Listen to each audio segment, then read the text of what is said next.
Assalamualaikum warahmatullahi wabarakatuh. Selamat pagi.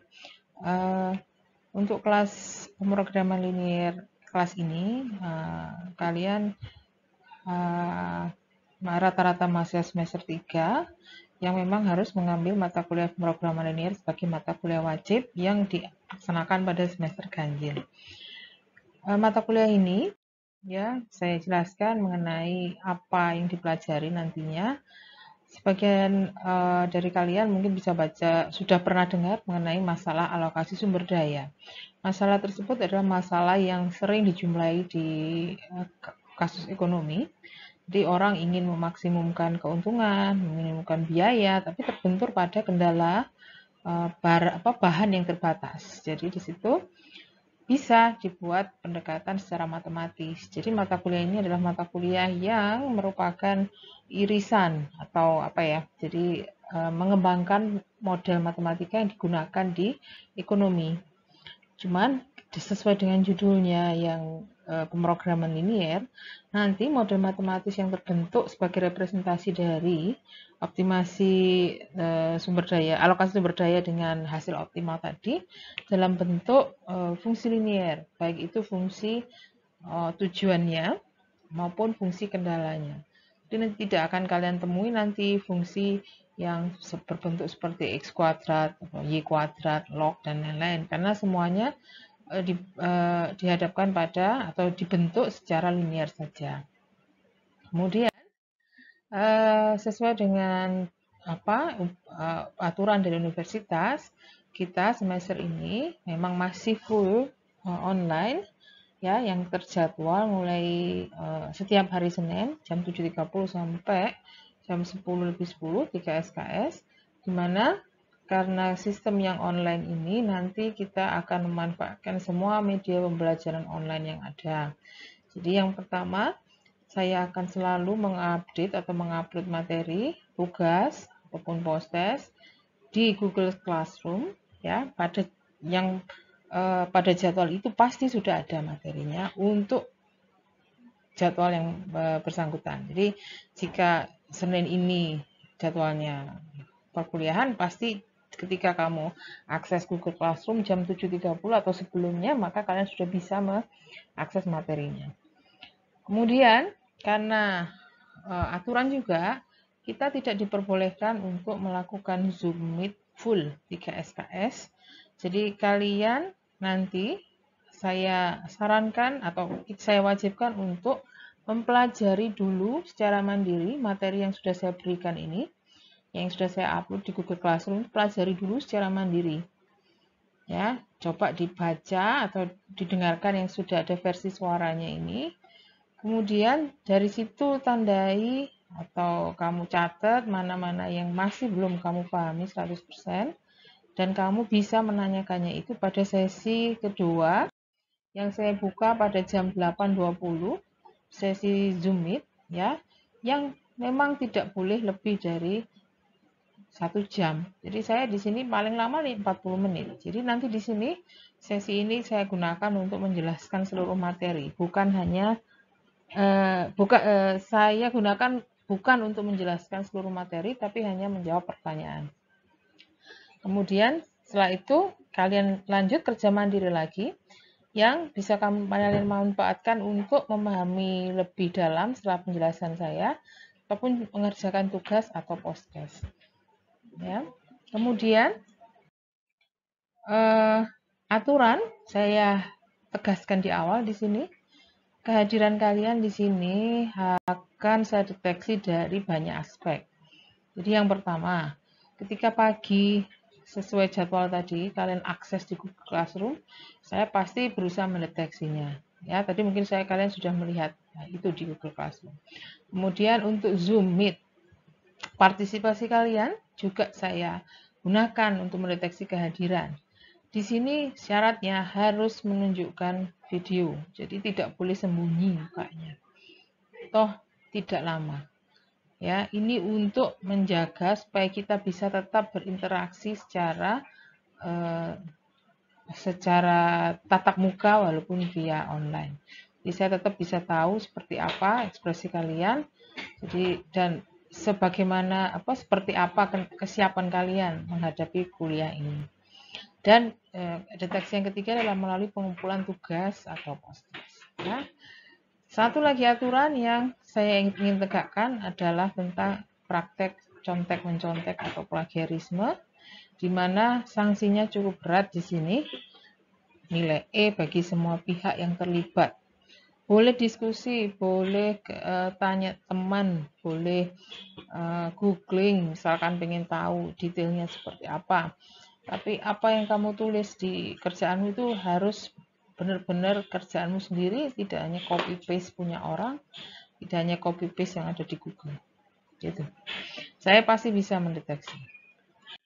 Kemudian mata kuliah ini, ya, selain tadi secara umum sudah saya jelaskan deskripsinya seperti apa, tujuan secara spesifiknya ada di sini.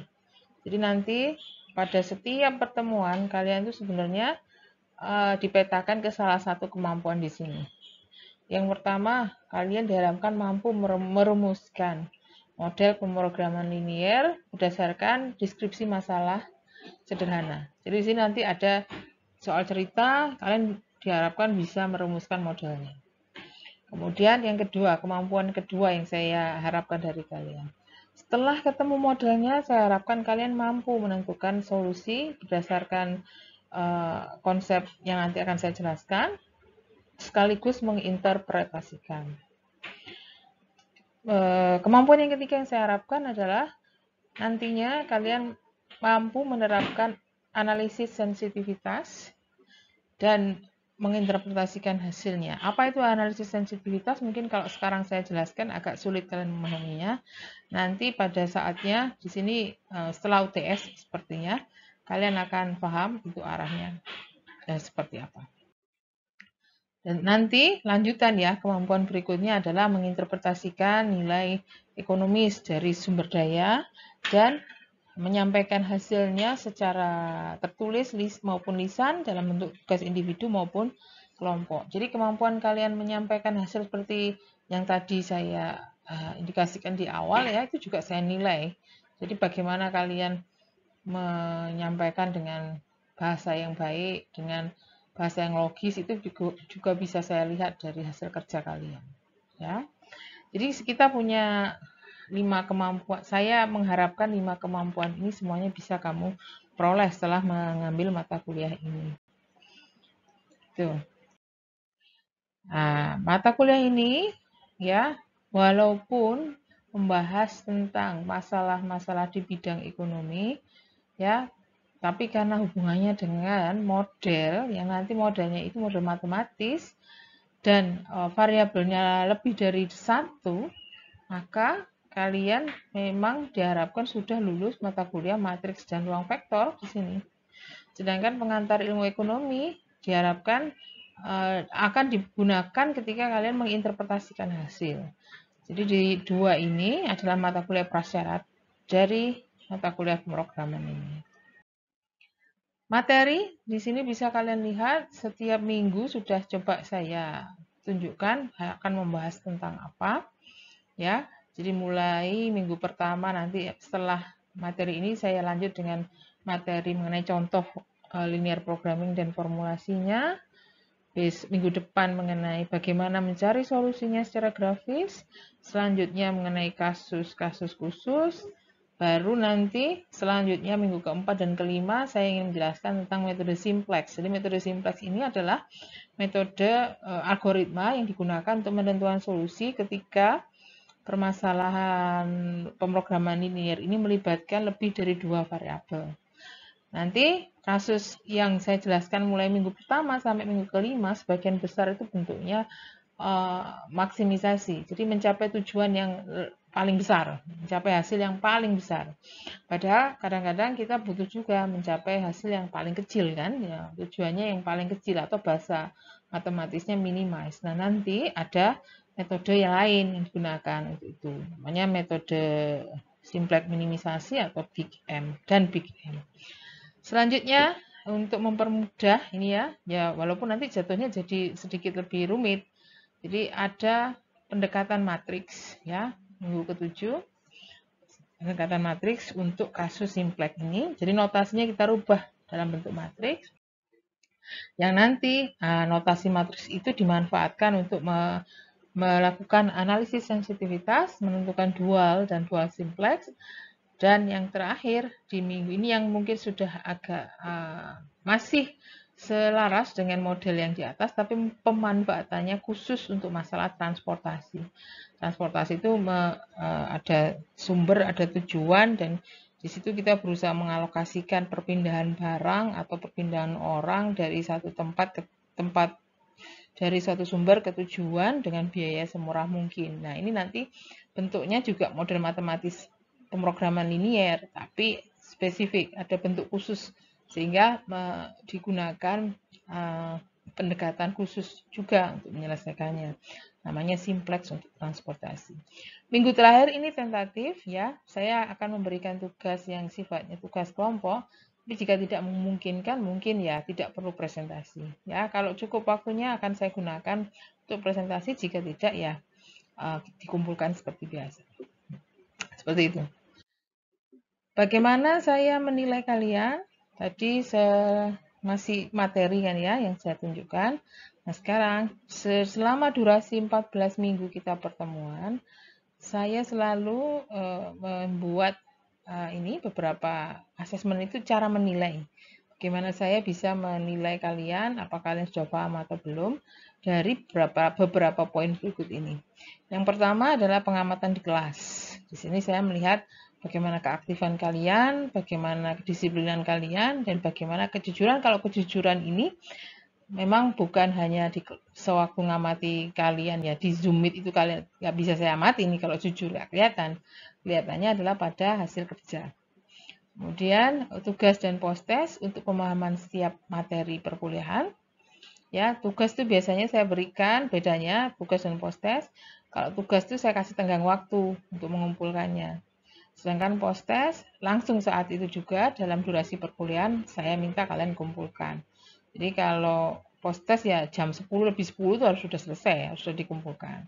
Kalau tugas biasanya saya beri waktu, tergantung ringan beratnya materi yang saya berikan. Ya, kalau memang agak banyak ya butuh waktu, mungkin waktunya lebih lama. Kemudian untuk pemahaman materi yang sifatnya gabungan, saya berikan kuis. Ya, jadi tidak hanya satu materi tapi beberapa materi. Nah, kuis ini rencana saya minggu keempat atau minggu ke-11, tapi di sini kita sesuaikan ya, pokoknya ancang-ancangnya adalah setelah materi kasus khusus di linear programming selesai, itu kuis pertama. Untuk setelah UTS, setelah materi dual, itu kuis yang kedua.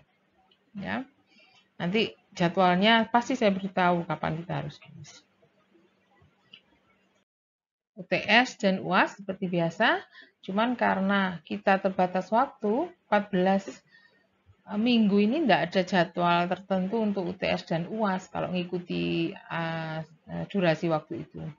Sehingga nanti saya hanya memberi ancang-ancang UTS setelah materi minggu ke-7, UAS setelah materi minggu ke-14, perkara kapan dilaksanakannya nanti tunggu informasi dari jurusan, karena jurusan nanti akan berusaha mencarikan hari, mungkin hari Sabtu, untuk alokasi waktu untuk UTS.